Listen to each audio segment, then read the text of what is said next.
Shalom, Tuhan memberkati pagi ini dan kita akan mulai dengan pembahasan yang terakhir tentang Tuhan Maha Hadir.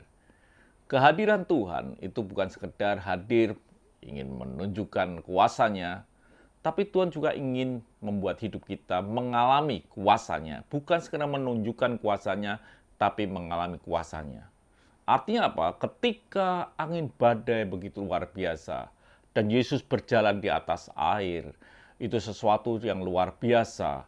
Dan apa yang terjadi? Gelombang masih begitu besar. Angin masih begitu meniup begitu besar.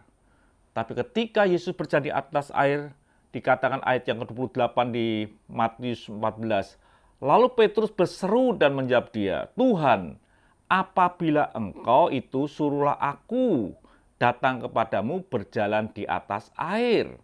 Ini yang terjadi. Minta supaya Petrus berjalan di atas air. Lalu apa kata Tuhan? Apa Tuhan berkata, jangan Petrus, ini bagianku berjalan di atas air. Bukan itu. Dikatakan, kata Yesus, datanglah. Maka Petrus pun turun dan berjalan dari perahu dan berjalan di atas air mendapatkan Yesus. Ini kisah yang sederhana. Jadi ketika Petrus berkata, suruh aku berjalan di atas air, lalu Petrus pun berjalan di atas air. Ini saudaraku, artinya apa, Bah? Tuhan menunjukkan kuasanya dia berjalan di atas air. Kehadiran Tuhan bukan Tuhan ingin memamerkan kuasa Tuhan, tapi Tuhan pun ingin setiap kita mengalami akan kuasa Tuhan. Artinya apa sih, saudaraku?